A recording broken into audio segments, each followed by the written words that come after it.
Bonjour à tous et bienvenue sur mon 4e épisode de Podcast Tricot.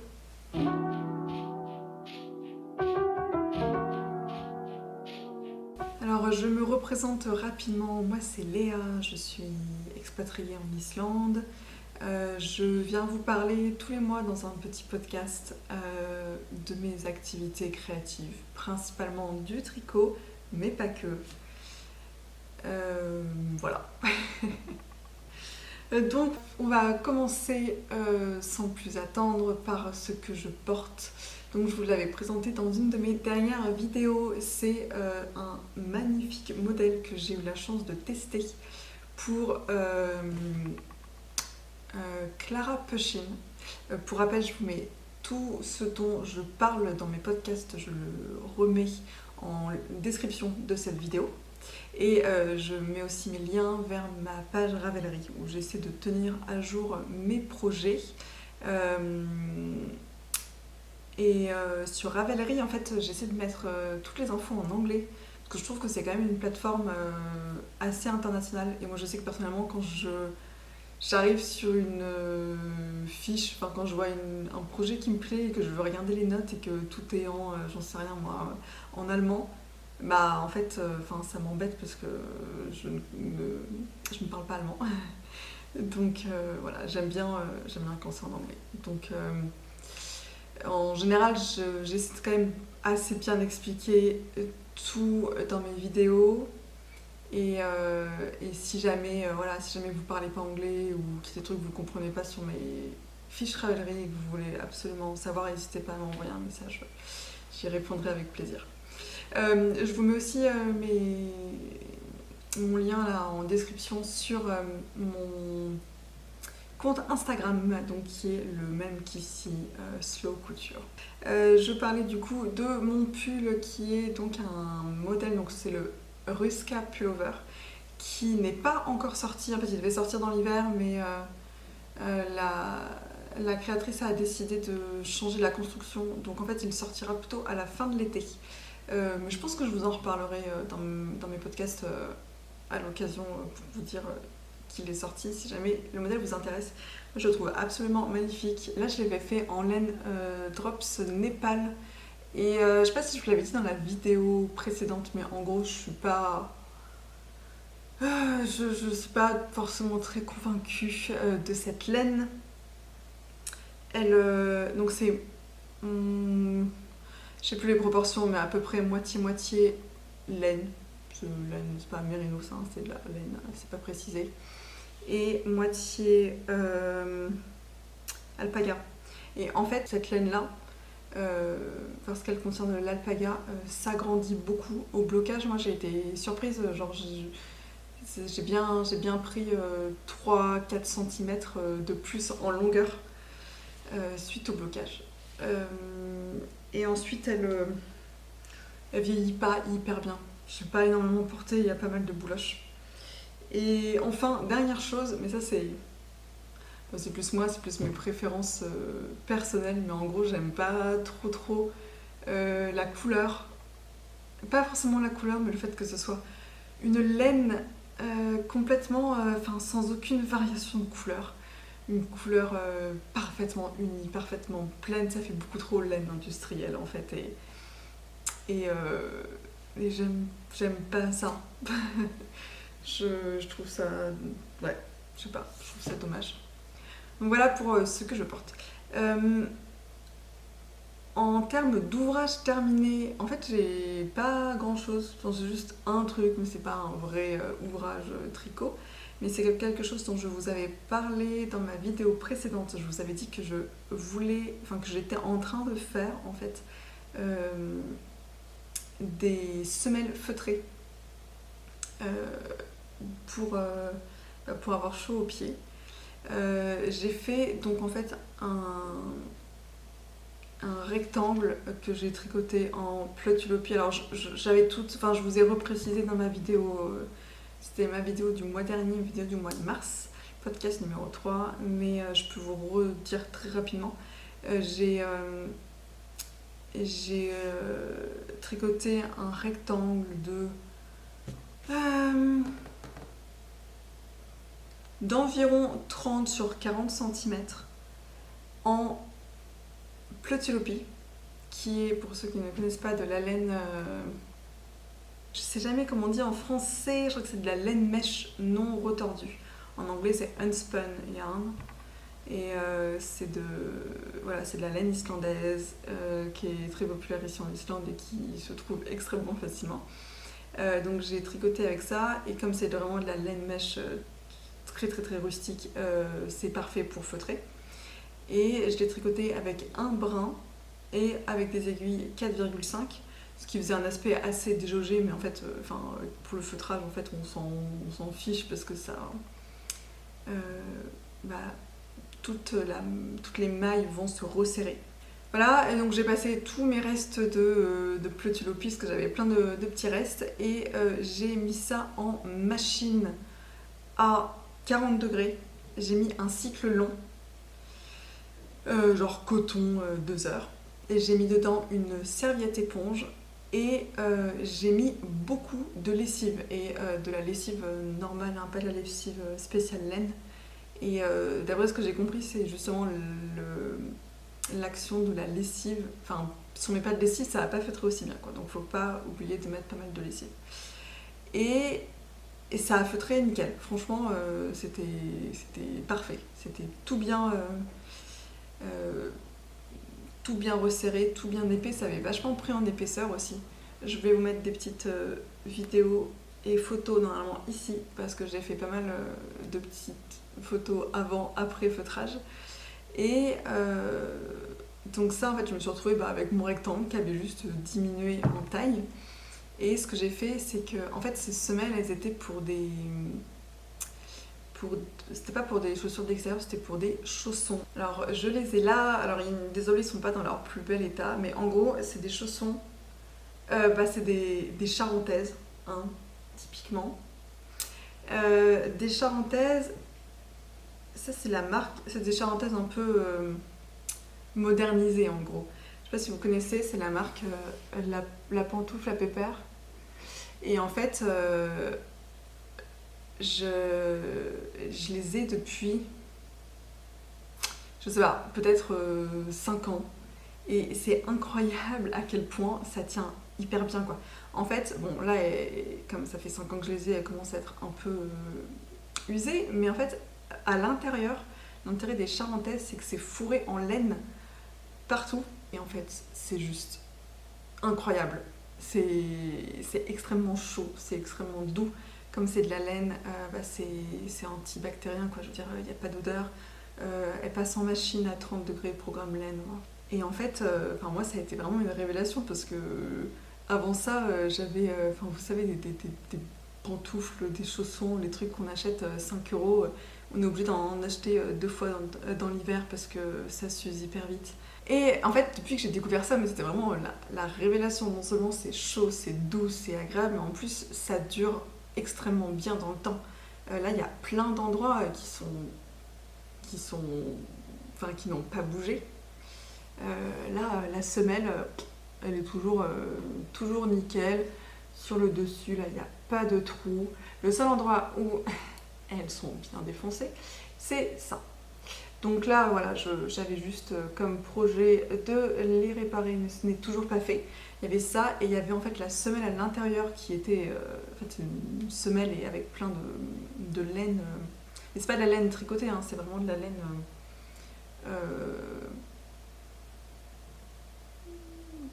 je sais pas comment dire.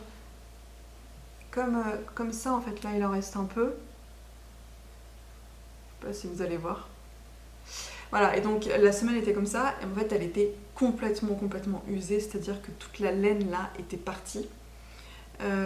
Donc j'ai décousu, j'ai enlevé la semelle, et donc l'intérêt c'était de rajouter des semelles feutrées pour rajouter ce côté laine, antibactérien, moelleux et tout ça. Donc là, pareil, je vais vous mettre des vidéos parce que c'est pas très parlant, mais en gros j'ai ma semelle à l'intérieur là. Ma nouvelle semelle en Pleutulopi feutrée. Je vous la sors pas parce qu'en fait je l'ai cousue à un endroit parce qu'elle bougeait et en fait je me rends compte qu'elle bouge beaucoup, c'est très désagréable. Donc il faut que je la couse sur la totalité du pied. Parce que sinon ça bouge et j'aime vraiment pas ça. Et du coup je me dis qu'en fait pour des chaussures, je voulais un peu faire ça en test pour des chaussons en me disant pour l'hiver peut-être que j'en ferai pour me mettre dans mes chaussures. Mais en fait, je sais pas trop comment faire parce que ça bougerait beaucoup trop dans des chaussures de marche par exemple. Il faudrait, je pense, prendre des semelles exprès pour chaussures rigides et venir coller avec de la colle spéciale textile, venir coller la semelle feutrée dessus. Je pense que ça, ce serait une bonne solution. Donc à tester. Et sinon, en fait, quand elles sont sorties de la machine, quand elles venaient juste d'être feutrées, elles étaient vraiment épaisses. Et au moment où en fait j'ai découpé la semelle et je les ai mises dans le chausson et que j'ai mis mon pied dedans, mais c'était incroyablement moelleux. Ah, c'était incroyable, genre même mieux que le chausson neuf avec toute la laine dedans. À force de marcher et d'avoir le pied dedans, et ben ça l'a tassé un peu. Donc c'est moins moelleux, mais ça reste toujours très doux. La pleutilopie sur le dessous du pied ne me pique absolument pas. Voilà. Donc si ça peut vous donner des idées, franchement c'est pas mal. Donc ensuite je vais passer aux ouvrages en cours. En gros j'ai pas terminé les projets dont je vous ai parlé dans ma vidéo précédente. Je vais commencer par mon sweater number 9 de My Favorite Things Knitwear qui est incroyable. Je pense que vous le voyez beaucoup plus rouge qu'il ne l'est. C'est un mélange entre du brique et du rouge et du marron. Voilà, mais il est magnifique. En gros, moi je vous en ai parlé dans mes vidéos précédentes, mais pour vous refaire un petit récap, je le tricote en...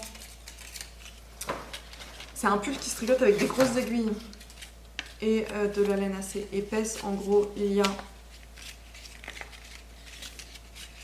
une pelote qui est de la Gilliatt de Rerum Natura, qui est une laine française et un peu portugaise. Je crois qu'il y a du mérinos du Portugal dedans. Mais sinon c'est du mérinos d'Arles, donc ça c'est super. Oui je sais, je suis en Islande, mais c'était un cadeau qui m'était ramené depuis la France. Et donc ça c'est de la laine plutôt... c'est de la DK je crois. Je sais pas, j'ai un doute là d'un coup. Je crois que c'est de la DK. Et je le tricote avec de la Brushed Alpaca Silk de Drops. Donc en gros, voilà, celle-là et celle-là. Et donc elle se tricote en aiguille 7 mm. Donc là... Oh merde. Bon, j'ai perdu plein de mailles, mais c'est pas grave. Mes aiguilles, alors... j'ai genre quelques aiguilles circulaires interchangeables de Adi, je crois.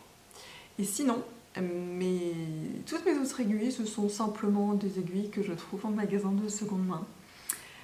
Donc là, on a des aiguilles en bois, mais avec un câble en plastique absolument dégueulasse. Genre pas rigide et tout. Mais écoutez, franchement, ça fait très bien le taf. Moi, ça me dérange pas. Même pour faire le Magic Loop pour les manches.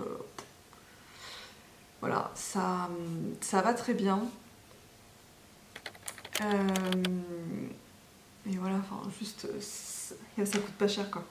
Je sais pas en France si c'est si facile que ça de trouver des aiguilles, notamment des aiguilles circulaires. En tout cas, en Islande, c'est vraiment le pays du tricot, donc il n'y a pas de problème pour trouver des aiguilles circulaires en magasin de seconde main. Pour parler de ce pull, du coup, je le tricote en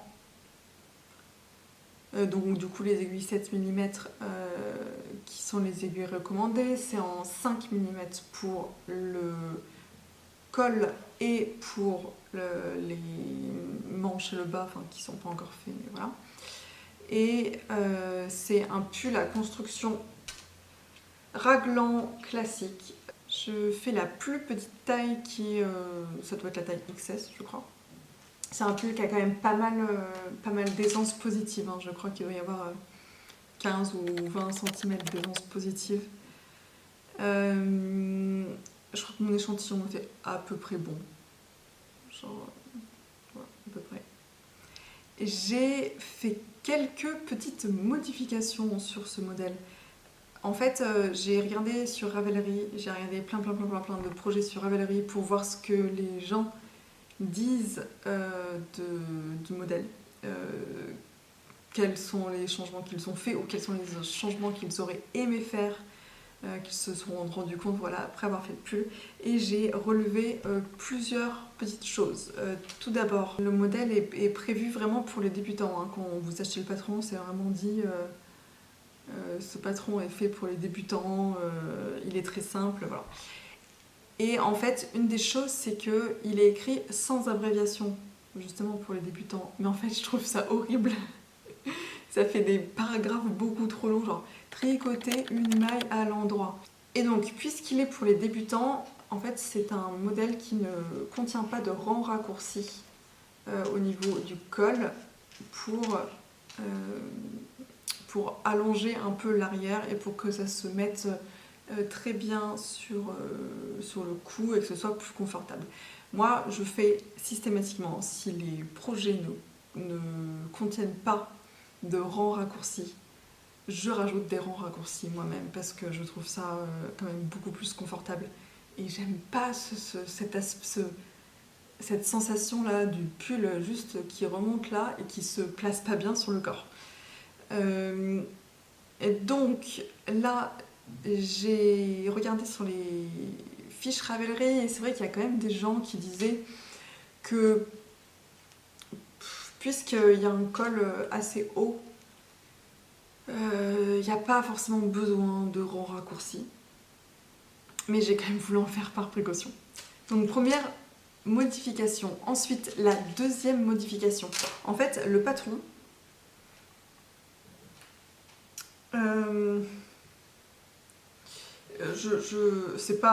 ça va pas être une grosse révélation, je vais pas du tout révéler le patron en disant ça parce que il me semble que c'est écrit en fait même sans acheter le patron dans la description du modèle.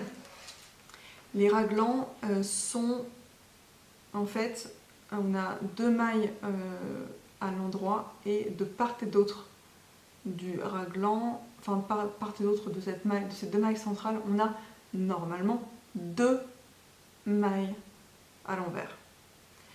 Et en fait, c'est... Comment dire, le patron est sympa parce qu'il est censé y avoir cette continuité entre là les côtes du col et le raglan. Mais dans le col, il y a en fait c'est des côtes 2-1. Et normalement, dans le patron, il y a 2 mailles envers là, et moi j'en ai fait qu'une seule. Parce qu'en ayant 2 mailles envers, on n'a pas cette continuité complète entre le col et ensuite le corps. Et donc déjà, je trouve que ça casse cette continuité et c'est pas très beau. Et ensuite, comme c'est quand même quelque chose qui se tricote avec des grosses aiguilles, j'ai vu plusieurs modèles où en fait, à force d'être porté, je pense, là encore une fois, mon pull est en cours, hein, donc il n'est pas bloqué. Pas bloqué, il n'a pas été porté. Mais en fait, je vous mettrai, je pense, des photos là. Mais en fait, à force d'être porté, ça fait vraiment, ça tire ces mailles là. Et en fait là ça fait, les 2 mailles envers elles sont très très larges. Et ça fait pas très beau. Donc voilà, c'est pour ça que j'ai décidé, en fait j'avais pas forcément pensé à ça, mais j'ai vu ça sur un des modèles, sur une des fiches Ravelry, une personne qui avait fait ça, qui a fait une seule maille envers au lieu de 2. Et je me suis dit, ah bah oui, mais bien sûr, mais évidemment. Voilà. Et pour l'instant, là, je trouve ça très joli. Ça marque un peu moins les raglans, mais je pense que je vais essayer de le tirer un peu au blocage pour que ça tire un peu et que ça fasse vraiment des raglans bien marqués. Donc voilà, deuxième modification que j'ai faite. Et la troisième, c'est en fait au niveau toujours des raglans. En fait, comme on enchaîne maille endroit et maille envers, il y a des moments où c'est pas forcément très évident à montrer parce que ma laine est un peu grosse. Mais en gros, de chaque côté du raglan, on n'a pas le même effet. Et d'un côté, on va avoir des trous.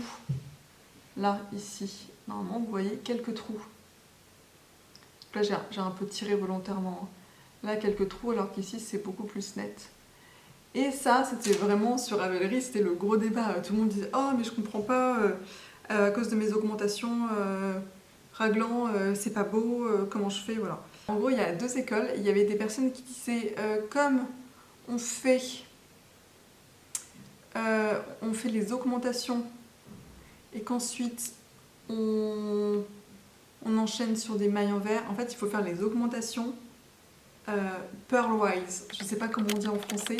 Les augmentations à l'envers, au lieu de faire une augmentation en droit, une make one right knitwise, on fait le make one right purlwise.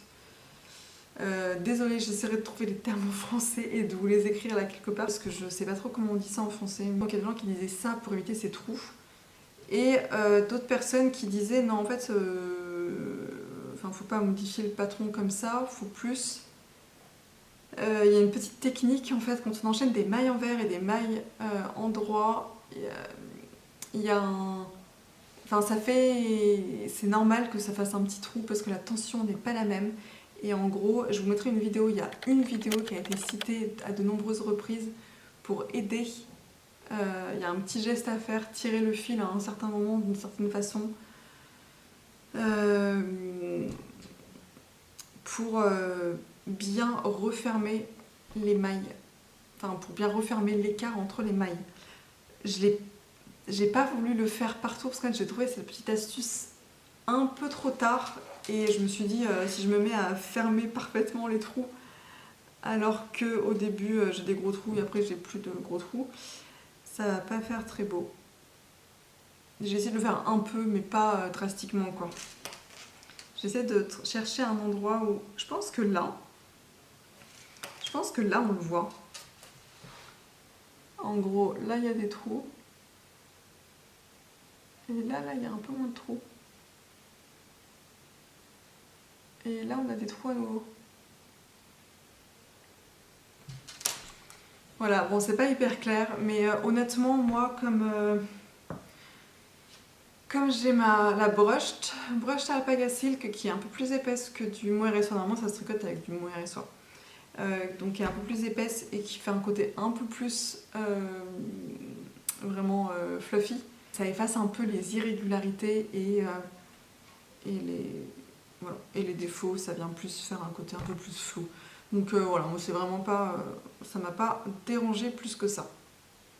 Et enfin, dernière modification que j'ai faite, c'est au niveau des manches. Alors c'est là où je vais pas trop vous révéler, vous dire exactement comment sont construits les manches. En fait, il y a des diminutions, mais les diminutions ne sont pas de manière normale, régulière. Vous voyez, je sais pas moi, tous les 10 rangs de manière régulière. Je sais pas, il y a un truc bizarre, j'ai pas trop compris pourquoi c'était foutu comme ça. Et honnêtement, j'aime pas trop. Si c'était à refaire, je ferais des augmentations un peu à ma sauce. Et c'est ce que j'ai vu en fait, il y a plein de personnes qui ont dit j'ai fait les augmentations des bras à ma sauce.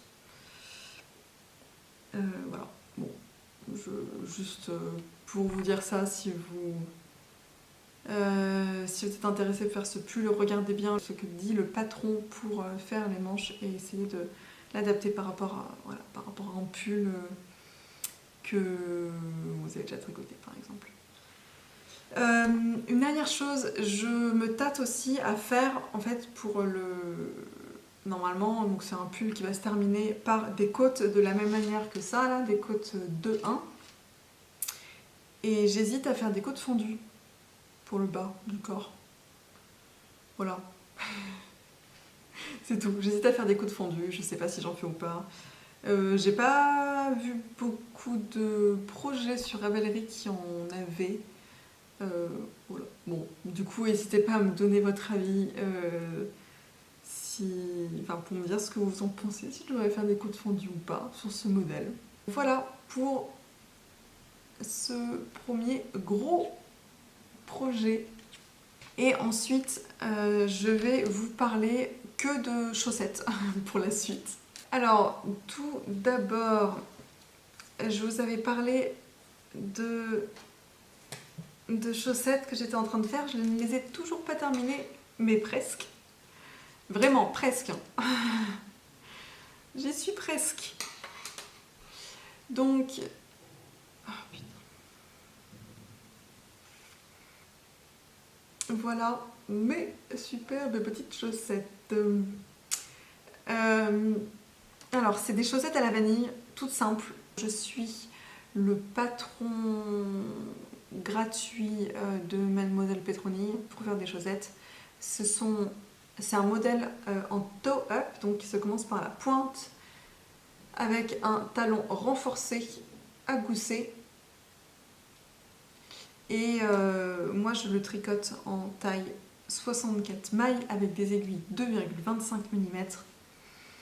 J'ai utilisé de la laine de la Fabel de Drops, qui est donc un mélange laine-nylon. Donc voilà, bon, ça on parle dans toutes mes vidéos, mais en gros je suis pas fan de laine qui contienne du nylon. Mais bon là c'était au début quand je me suis mise à faire des chaussettes, j'ai acheté pas mal de plots de Drops, enfin de Fabel de Drops, et voilà, bon maintenant que je les ai, je les tricote évidemment, hein. Mais voilà, donc vous allez encore me voir un peu tricoter au moins une autre paire. Donc ça c'est le coloris print, donc lavande 904. C'est des modèles que j'aime beaucoup. Moi j'appelle ça de l'auto-jacquard. En fait c'est comme de la laine auto-rayante, sauf que ça fait des motifs. Donc c'est franchement hyper fun. J'ai utilisé de la Fabel blanche pour la pointe et le talon. Et j'en avais plus assez pour les côtes.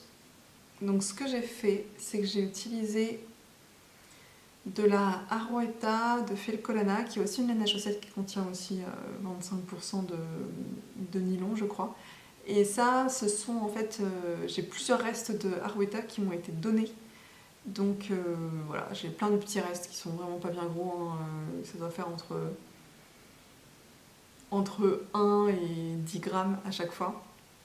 Donc au moins ça me permet soit de faire du jacquard, soit de faire voilà, côte talon pointe. Et ça c'est un bleu qui en fait je trouvais était... Alors ça va dépendre de la luminosité. Peut-être qu'en vidéo c'est pas terrible, non, ça a l'air quand même pas trop mal. Qui est en fait extrêmement proche du bleu lavande qui est contenu dans la laine Fabel. Donc j'étais très contente d'avoir vraiment un bleu très similaire. Donc ça, là, je fais des côtes semi-torse, classiques. Et en fait, ce que je fais, je vous avais déjà dit que dans ma vidéo précédente qu'en fait j'aime bien avoir des chaussettes exactement pareil, sauf que moi 50 grammes, si je prends les côtes talon pointe dans une autre couleur, 50 grammes ça me permet de faire une paire de chaussettes, pas besoin d'acheter deux pelotes de 50 grammes. Et j'aime qu'elles soient, comme vous voyez, exactement pareilles. C'est-à-dire qu'on commence par la même couleur, tout ça. Et en fait, ce qui se passe, c'est que dans les pelotes de Fabel, je crois qu'il y a 5 répétitions de motifs. En fait, une répétition qui va de là jusqu'à à peu près là. Ensuite, l'autre répétition, elle recommence là et elle va à peu près jusque là. Donc ça fait 2 répétitions pour une chaussette, 2 répétitions pour l'autre. Et après, on se retrouve avec le reste de la laine. Et en fait, j'avais déjà fait une chaussette comme ça et j'en avais rien fait de cette laine-là parce que je fais une répétition sur une chaussette, j'en aurais pas pour la deuxième, donc c'est un peu dommage. Donc là, ce que j'ai fait, c'est qu'en fait, pour utiliser le maximum de laine, parce que j'aime pas avoir de la laine des tout petits restes, ou en plus là, c'est un truc à motif, c'est même pas une couleur unie, je peux pas le mettre dans des pointes ou quoi. Et en fait, et aussi pour les rallonger, pour qu'elles soient un peu plus longues, j'aime bien avoir des chaussettes bien longues. Et ce que je fais, c'est qu'en fait, je vais dérouler ma laine et je vais prendre... je sais pas trop comment je vais vous expliquer ça. Mais en gros, je prends ma laine et par exemple, je vais me retrouver avec tout ça, vous voyez là, tout ce bleu là.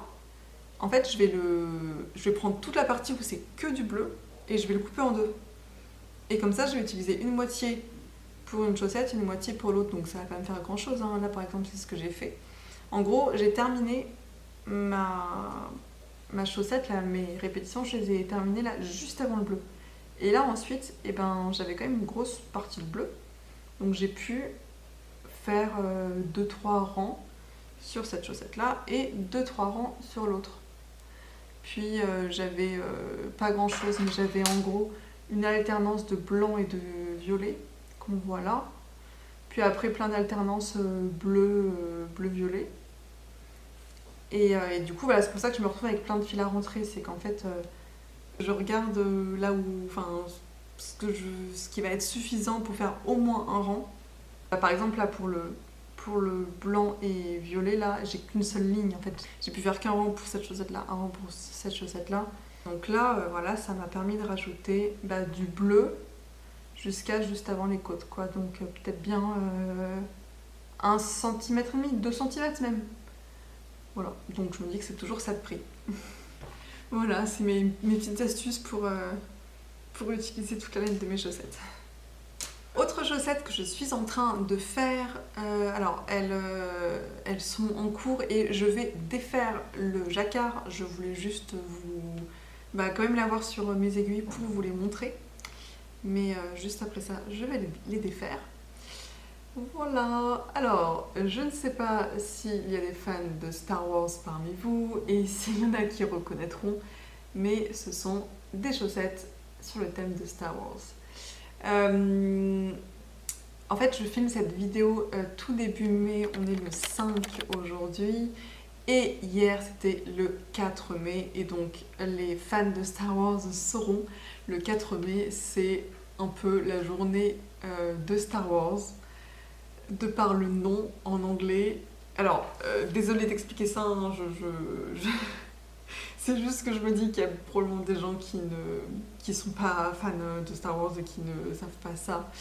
Mais en gros, en anglais, le 4 mai, on dit May the 4th. Et du coup, dans Star Wars, c'est May the 4th be with you, la phrase culte. Et du coup, May the 4th, ça ressemble à May the Force. Voilà. Donc c'est pour ça que c'est la journée de Star Wars. Et en fait, moi à la base, je ne suis pas spécialement une grosse fan de Star Wars, hein, mais mon copain est un fan inconditionnel de Star Wars. Juste Star Wars, c'est toute sa vie. Et du coup, j'avais envie de lui faire des chaussettes pour l'occasion. Bon, du coup, comme vous voyez, c'est raté, hein, je les ai pas finies hier. En fait, j'ai eu cette idée, je pense, à peu près 2 jours avant. Et voilà, donc, du coup, je savais que je les aurais pas terminées, mais je lui ai dit « Oh, je vais te faire des chaussettes !» Et il était là « Bon, ok, d'accord, super. » Et du coup, hier, je lui ai dit « Je te montre les chaussettes que je suis en train de te faire. » Elle était là « Non, mais attends, tu vas attendre qu'elles soient terminées et tout. » Je dis « Non, je veux te les montrer aujourd'hui. » Du coup, il a compris. Il a compris direct. Et du coup, En fait, j'ai pas eu l'idée de ces chaussettes il y a quelques jours. Ça me trottait déjà pas mal dans la tête. Parce que je suis tombée un jour sur Ravelry, sur un modèle gratuit de Mary Wall qui s'appelle les chaussettes Rebel Socks. Et en fait, c'est un modèle qui se fait initialement avec de la laine plus épaisse. Je crois que c'est de la laine sport. Et voilà, donc c'est plus épais, donc l'échantillon n'est pas le même, les aiguilles sont plus grosses, il n'y a pas le même nombre de rangs, enfin le même nombre de mailles. Et en fait, ce que j'ai fait, c'est que j'ai juste repris la grille pour avoir ce modèle qui est le symbole de la rébellion. Et du coup, j'ai juste pris la grille de jacquard pour l'adapter à des chaussettes taille normale en fingering. Le motif de jacquard, c'est une répétition de 15 mailles. Dans le modèle initialement, je crois qu'il y a 4 répétitions du motif. Et moi, ce que j'ai fait, c'est qu'en fait, je suis partie sur une base pour mon copain de 72 mailles. Et du coup, j'ai augmenté de 3 mailles pour le jacquard, pour arriver à 75 mailles et pour pouvoir avoir parfaitement le nombre de répétitions qu'il me fallait. Enfin voilà, pour que ça rentre, toutes les répétitions rentrent. Quand même, comme c'est des modèles de 15 mailles, on n'a pas beaucoup de marge de manœuvre. Donc ce qui fait que là j'ai 5 répétitions sur ma chaussette. En fait, je vous ai dit que j'allais les défaire parce que je lui ai fait essayer et en fait elles sont un peu trop petites. C'est-à-dire que elles passent, il arrive à les mettre mais il faut beaucoup forcer. Et voilà, donc je vais lui refaire pour que ce soit quand même plus agréable à mettre. J'ai utilisé des aiguilles de 2,5 mm. Et en fait, je sais pas encore ce que je vais faire pour détendre un peu mon jacquard, sachant que j'essaie de le mettre à l'envers, sachant que je trouve que ça va, c'est pas non plus trop serré. Si je vous montre l'intérieur,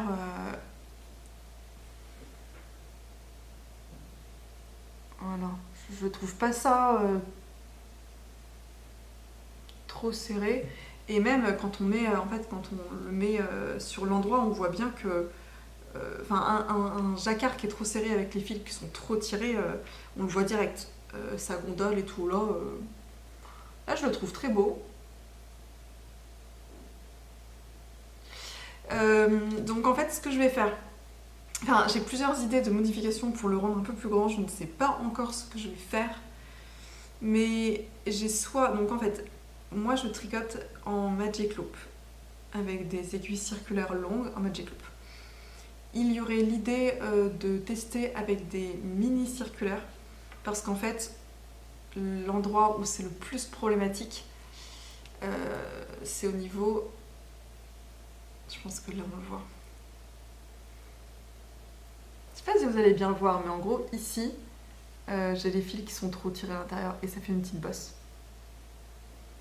Au niveau des angles du Magic Loop, des extrémités, c'est là où j'arrive pas à avoir des fils tendus, plus lâches. Et je pense que du coup, les mini circulaires, ça permet vraiment d'avoir un truc plus fluide et plus uniforme tout au long.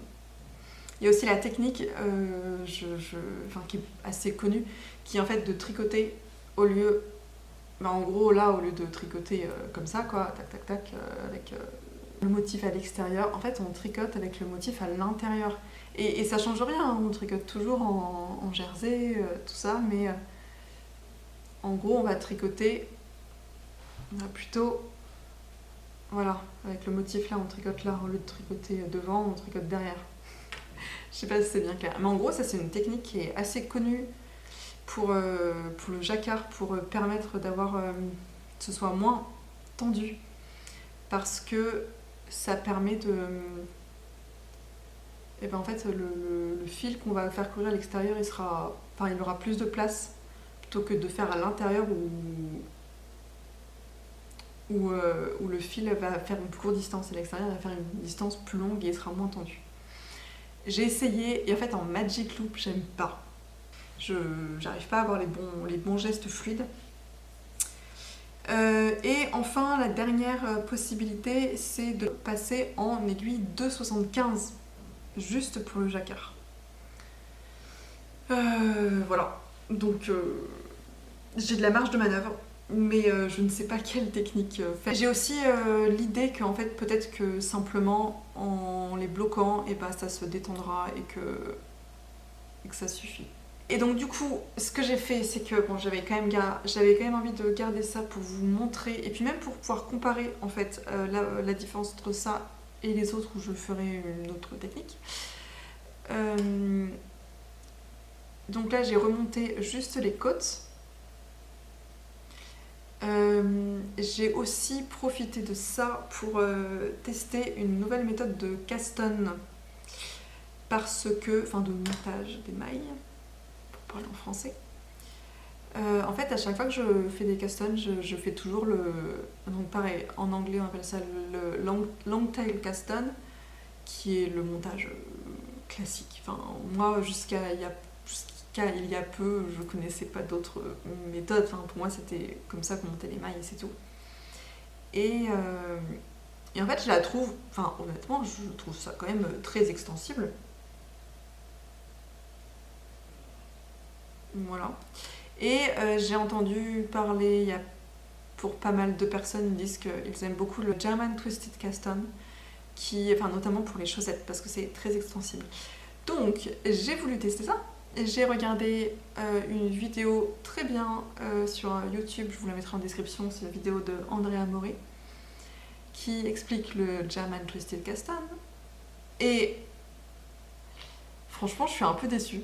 Enfin, j'ai fait des tests et en fait, c'est autant extensible que le Long Tail Caston. Donc, je pense, à mon avis, ce qui a dû se passer, c'est que je devais être un peu tendue parce que c'était la première fois que je faisais cette méthode-là. Et du coup, j'ai dû serrer mes mailles, mais énormément. Et du coup, enfin, c'est extensible, hein, mais bon, enfin, ça aussi, ça l'est. Je sais pas si vous verrez là, mais en gros, si je mets les deux, tac.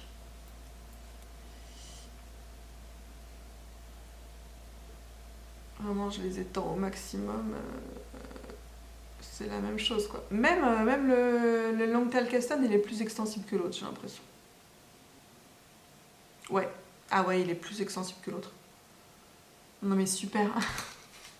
Voilà, et je sais que j'avais vu aussi une autre technique qui consistait à en fait prendre qu'importe la méthode de montage en fait, prendre des aiguilles un peu plus grosses. Par exemple, là je suis en 2,5 mm, et bien prendre, je sais pas moi, du 3 mm, juste pour monter les mailles, pour avoir quelque chose d'un peu plus large, un peu plus extensible. Donc ouais, j'aurais dû faire ça.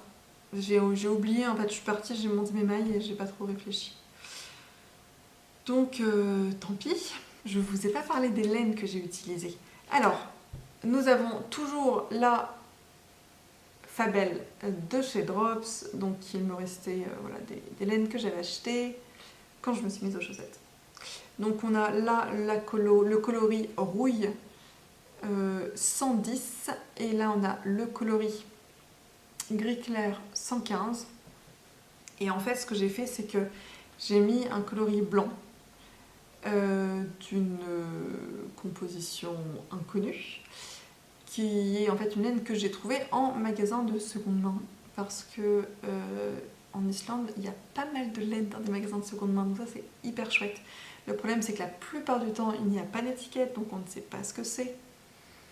Et du coup, à chaque fois, je fais un petit test du briquet pour savoir ce que c'est. Alors, pas dans le magasin, je ne m'amuse pas à brûler la laine dans le magasin.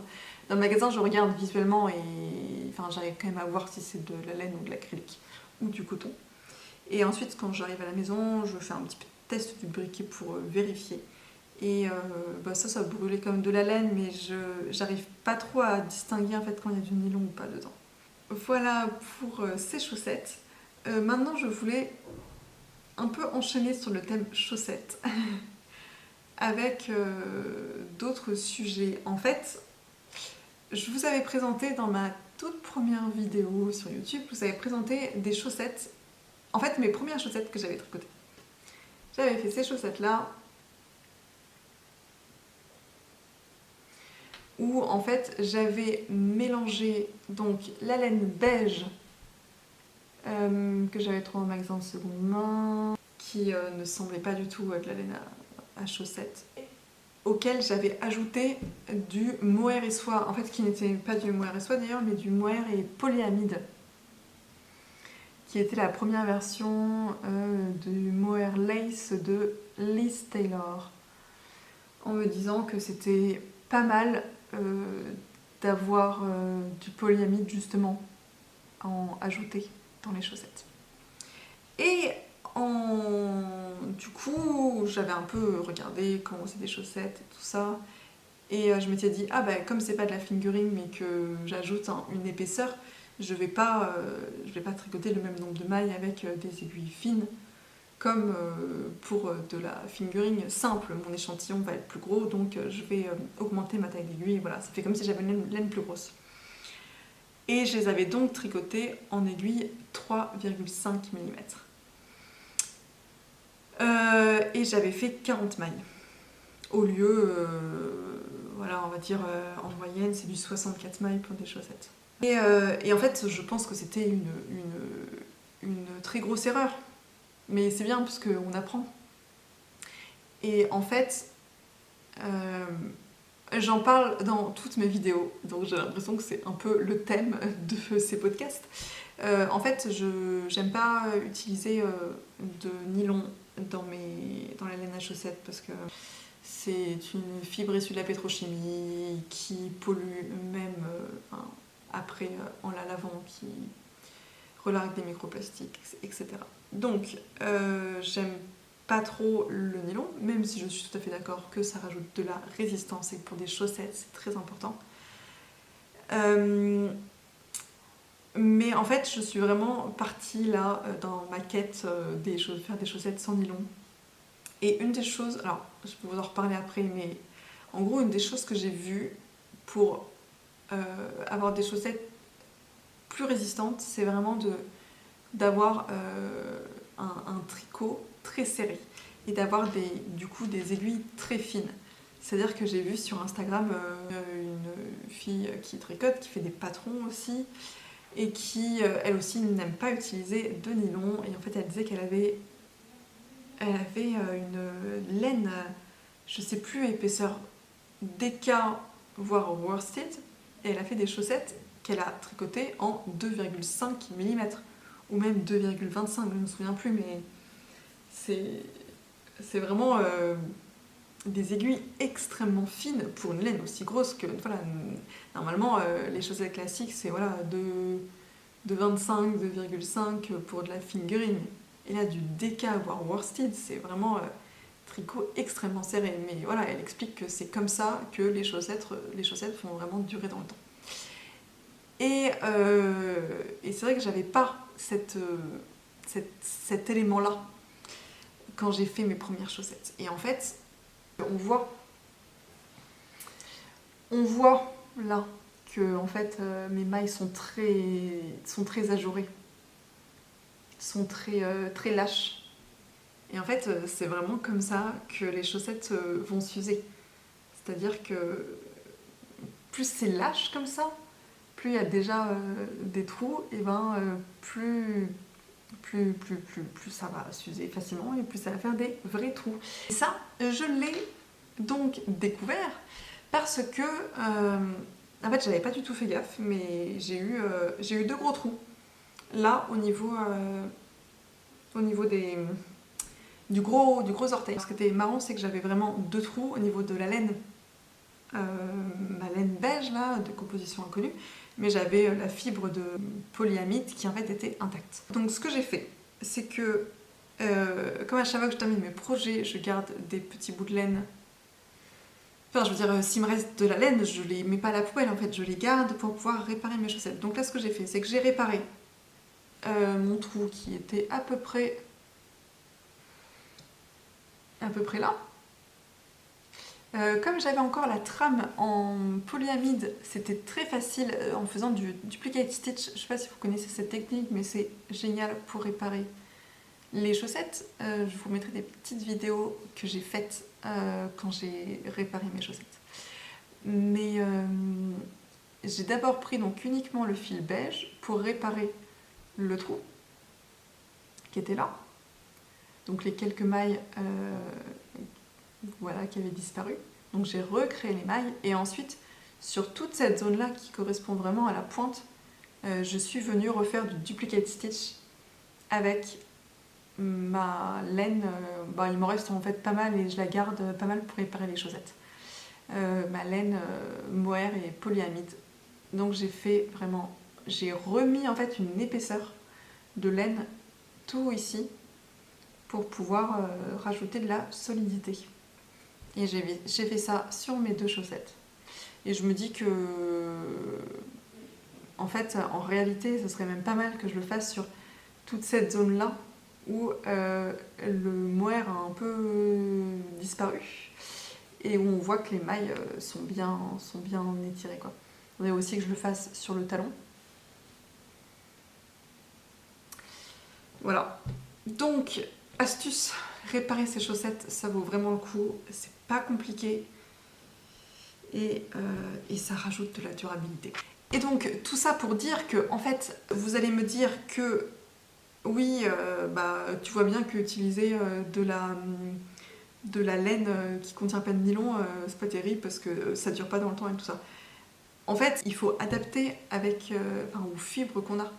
Et là, avec une fibre non, voilà, une laine qui n'est pas une laine à chaussettes classique, même avec mon brin de mohair en plus, en fait, j'aurais dû tricoter en 2,5 mm, je pense. Ça aurait fait un truc assez dense, mais au moins, je suis à peu près sûre que j'aurais pas eu de trou aussi rapidement.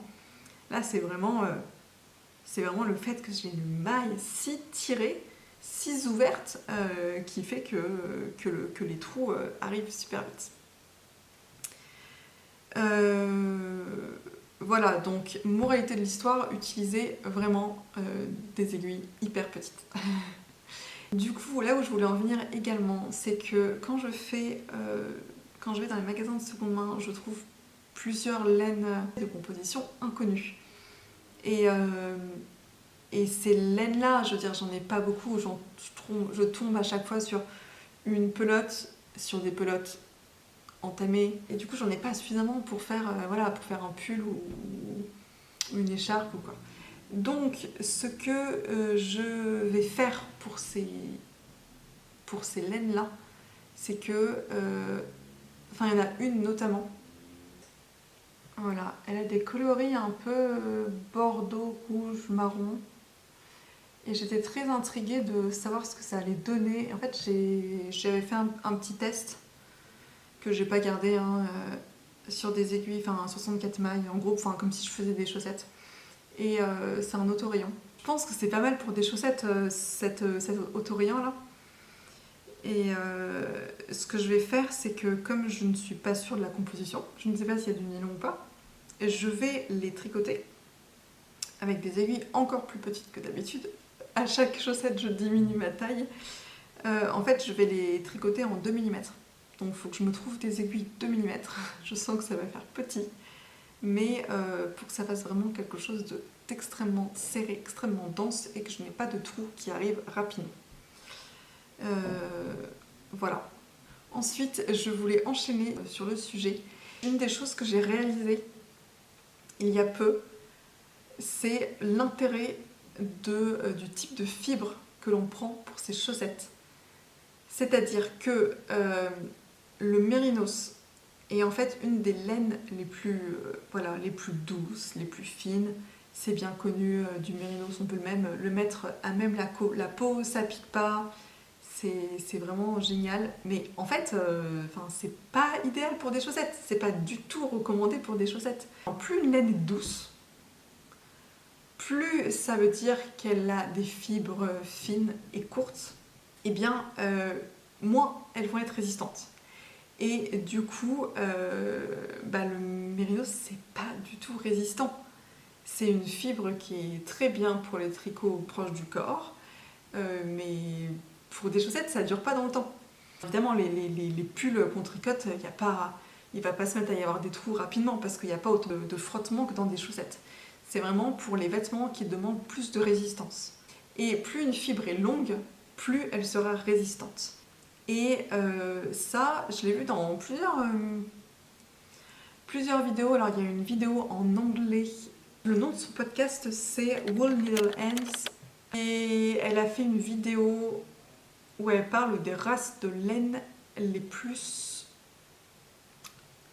chaudes, je crois. Mais disons que ça va ensemble. Donc elle aborde un peu ce sujet-là, de la résistance de la laine, l'épaisseur des fibres, etc. Et sinon, il y a une vidéo qui est très récente, elle date du début du mois d'avril, donc une vidéo donc en français, donc de Crystal LK, qui sa vidéo s'intitule Chaussettes tricotées, règles pour qu'elles durent dans le temps. Et vraiment, cette vidéo, mais enfin, je regrette qu'elle n'ait pas sorti plus tôt parce que c'est vraiment tous les points que j'ai vus jusqu'à maintenant en faisant plein de recherches dans tous les sens. Voilà, tout ça, mais résumé en une seule vidéo, extrêmement claire, extrêmement intéressante. Voilà, c'est... Donc là, si vous regardez cette vidéo, elle explique très bien cette histoire de fibres et de type, enfin de race de moutons, parce que tous les moutons ne font pas des fibres égales. Et en gros, pour faire des chaussettes, c'est plus intéressant d'avoir des fibres de races qui produisent des fibres plus longues. Donc parmi les plus connus, là il y a la BFL, Blue Face Leicester, qui a des fibres quand même plus longues que la Mérinos. J'ai pas tous les noms de races en tête, mais voilà. Principalement la BFL, parce que c'est vrai que c'est une des plus connues. Et sinon, si vous commencez à un peu vous intéresser à des fabricants de laine, mais vous savez, des petits fabricants indépendants qui font de la laine à chaussettes, de la laine à chaussettes sans nylon, il y a en fait pas mal de laine sans nylon qui existe, des laines 100% naturelles, non superwash. Et en fait, à chaque fois, vous allez voir, c'est pas de la laine mérinos. C'est vraiment d'autres races de moutons qui sont utilisées, enfin qui sont connues spécifiquement pour avoir des fibres longues. Et du coup, tout ça pour dire que quand j'ai découvert ça, j'étais quand même un peu perturbée parce que dans le commerce, toutes les laines en fait qu'on a, toutes les laines à chaussettes qu'on a sur le marché, principalement les laines de teinturière, laine à chaussettes, c'est du mérinos nylon. Et je me dis que c'est une aberration quand même, parce qu'on choisit le mérinos parce que c'est populaire, parce qu'il y en a beaucoup, et que quand on voit du mérinos, on dit ah super, c'est du mérinos, ça trop bien, c'est doux, c'est trop bien comme laine. Et en fait, on est obligé de lui rajouter du nylon pour qu'elle ait la durabilité nécessaire pour faire des chaussettes. Et en fait, si on vient choisir une laine qui n'est pas aussi fragile que le mérinos, on n'a pas besoin de rajouter de nylon. Ou du moins, pas autant. Ou alors, il y a d'autres petites choses à faire pour... voilà, comme j'ai dit, par exemple, tricoter avec des aiguilles très fines pour avoir un tricot très serré. Avoir aussi des fils qui soient très retordus. Ça aussi, ça rajoute de la durabilité. Bref, il y a d'autres solutions, en fait, plutôt que de rajouter du nylon. Une toute petite chose, pour terminer cette vidéo, je voulais vous reparler de... dans ma vidéo précédente, je vous ai mentionné mon sac à projet que j'avais fait en teinture végétale. J'avance lentement parce que j'ai pas de machine à coudre chez moi, donc c'est un peu compliqué. Mais j'avance. Et il commence à prendre forme.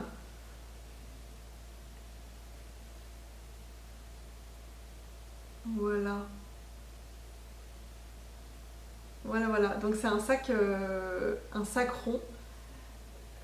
Je vous remettrai les noms, là c'est une fille qui fait de la couture et du tricot aussi sur Instagram, une américaine, qui a sorti un patron gratuit de petits sacs qui peut servir à sac à projet ou ce qu'on veut.